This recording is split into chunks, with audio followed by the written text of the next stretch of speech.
Touchdown with Aaron Masemola. On the bench with local legends. Your questions, your heroes. Welcome to the Touchdown with Aaron Masemola. And yes, it is yet another opportunity for us to talk all things sports. And we usually talk about rugby, cricket, and the world of athletics as well. But now we change the conversation slightly, focusing on mental health and most importantly, the psychological aspects that athletes have to deal with performing at the highest level as well.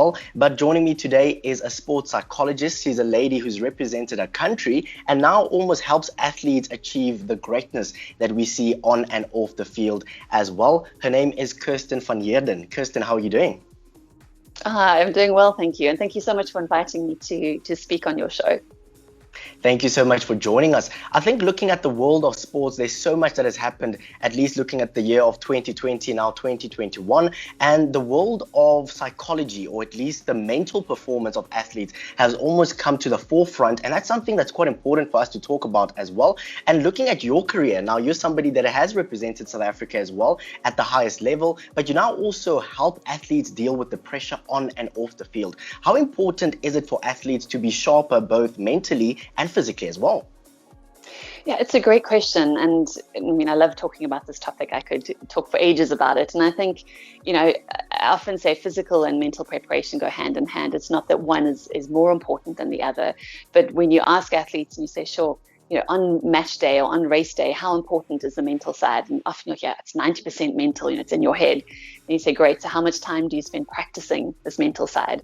They're like, oh no, I don't. So it's kind of like we're leaving this huge component of performance up to chance. And that's really my job, is to say we don't want to just hope that you're confident or hope that you're mentally tough. What are some skills that you can learn that we plan for that? Definitely. And of course, looking at the mental side that you now talk about, athletes say that this is 90% of the process as well. And looking at the world of sports psychology, we have seen almost a peak in demand locally and internationally as well. In terms of the work that you do, how important is it for athletes to be sharper mentally, both on and off the field? And what are some of the processes that you actually take athletes through to get them to peak performance levels? For sure. Look, I think, at the top level, everyone is fit, everyone is strong, everyone is skillful. You have to be to get to that level.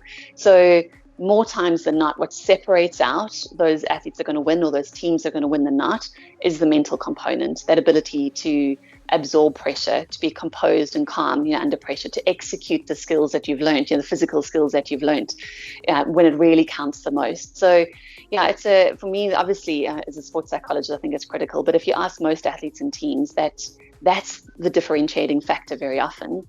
And, off the field as well, of course, as we were saying earlier, like with this pandemic, but just in general, for athletes to be able to manage their lives, they're more than athletes, they're people, and they've got relationships, they've got studies, they've got, just stuff going on at home. So part of the job of a sports psychologist is also to look at how do we help you manage all these different areas of your life so that you can get on and that you can train, and when it counts the most, you can deliver performance. Definitely. And of course, you touch on the world of COVID-19. I mean, you look at 2020 and now 2021, the biggest surprise to the world of sports has become this thing that is COVID-19. And how do athletes manage this? And one of the recent articles actually talked about Quinton de Kock maintaining mental fatigue and what he has gone through traveling from one country to another, being in a biosecure environment. Looking at a biosecure environment, what impact does this have on a player psychologically, having to be in this confined space for such a long period of time?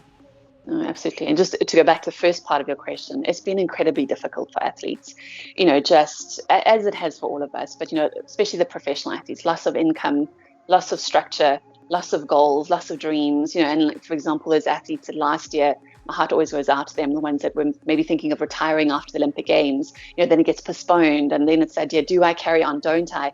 And it's not just one more year. When you actually realize how much time and effort is needed to train, to prepare for something like the Olympics. It's a huge decision. And then as you talk about now, being in these bio bubbles, we know we're not made for isolation. And there's that, COVID fatigue, but also this idea of isolation fatigue. And as you're saying, Quinton de Kock saying it just is really difficult. Maybe once off for 6 weeks, you can kind of manage. But when it's from one bubble to the next bubble to the next bubble. And I know that psychologists around the world and players associations around the world are trying to look how long can players actually be in a bubble, and how difficult it is. And look, to be fair, a lot of times on tour you kind of go from your hotel room, to the field and back. You don't really do too much else. But I find for a lot of players, it's the fact that if I want to, I can go out, whereas now you can't. And that choice taken away, I think we can all identify with that. It's very difficult. You see the four walls of your hotel room, then you go perform, then you come back. And I think part of the problem as well, a lot of athletes I work with have said this too. They're like, Kirsten, I've got so much more time now to think. And thinking is not always a good thing. So it leads to overthinking. And I think that's what happens also with athletes in this bio bubble. They've got no external kind of stimulus in a sense. They can't just go out and relax. So I think it leads to a lot of overthinking. Definitely. And also when you think about the aspect of family life, I mean, it's always wonderful to have your family in the stands, but now you travel from one bubble to another. And on top of that, you don't even have your family in the stands supporting you because we're not allowed to have any fans in the stadiums. Exactly. And for a sport like cricket, I think the guys at the top level are often away from home, 300 days of the year. It's a crazy schedule that they've got. So you're right, having family there with at least part of the time that they're on tour certainly helps, with that. Well, with mental health in general. So absolutely, for those guys not to have that now is very difficult. And even for those guys without their own, children or, wives or partners or husbands, it's still difficult because it could just be friendships. And it's that, and again, I think we all identify just being able to quickly pop out and see someone for a cup of coffee or a beer or a glass of wine or whatever it might be. Now we can't. So yeah, the players, it is. And mental health, someone had spoken to me at the beginning of COVID and said they think sort of in a sense, the second wave of COVID is going to be mental health issues. And I certainly can see this in my practice. Athletes there are a lot more mental health issues, a lot more serious issues that they're dealing with. So it has a real impact. Definitely. And of course, looking at the world of sports, athletes train for years and years and years to achieve the highest level. But then towards the latter part of your career, you start thinking about that thing that we call retirement. And this morning, actually, we saw Faf du Plessis talking about the fact that he has now retired from Test cricket as well. But this concept of retirement brings a lot of challenges to athletes as well. And I know that you recently also published a book called Waking from the Dream.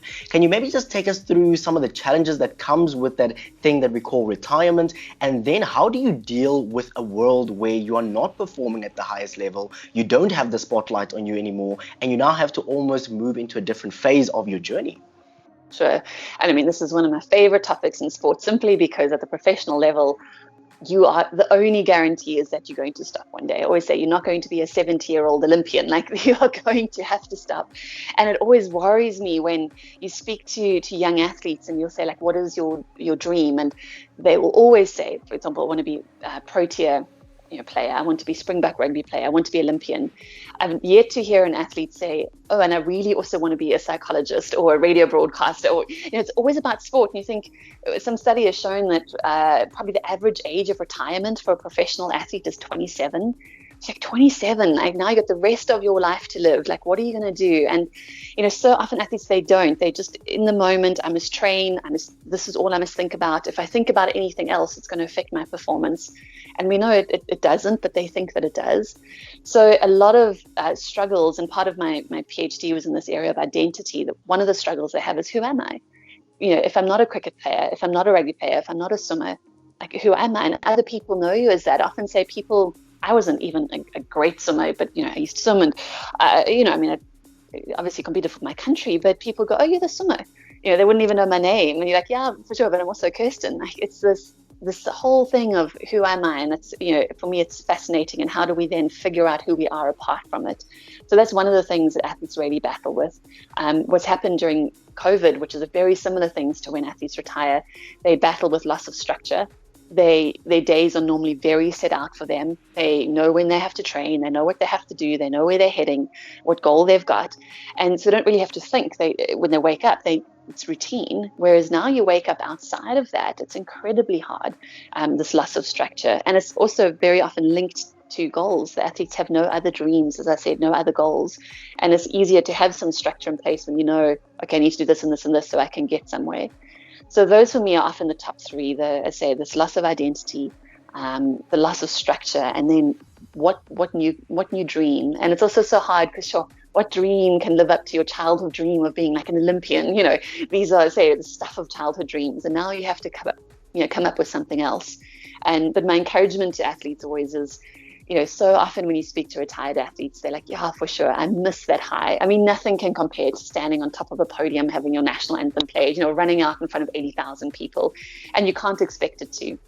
But they say, sure, Kirsten, life is in some respects a lot more meaningful now. There's families, there's business, they're contributing.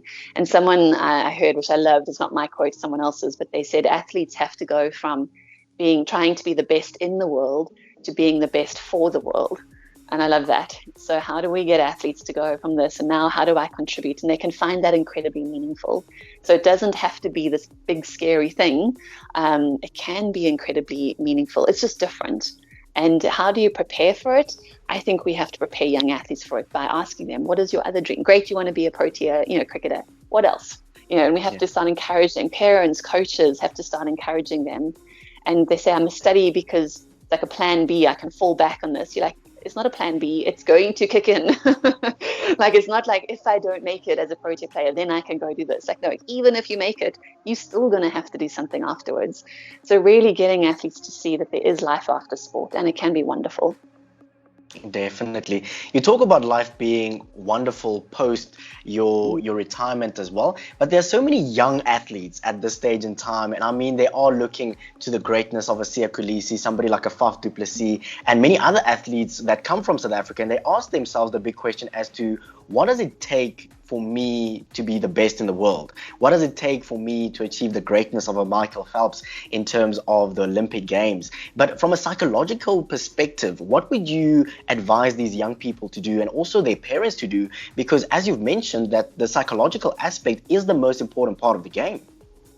For sure. And I always have to be careful when I answer a question like this, because it's sometimes the very thing that helps you to be a great athlete is not great for you in real life. And what I mean by that is a lot of athletes have this almost obsessive focus on what they're doing, and it is, just to answer a basic question, it's just a lot of hard work. I remember one Olympian I spoke to, they said, we're talking about friendships, and they said, yeah, the better you do at the Olympics, the fewer friends you have, simply because you don't have time, for friends. So it's this weird paradox of, very often say you have to have this almost obsessive focus.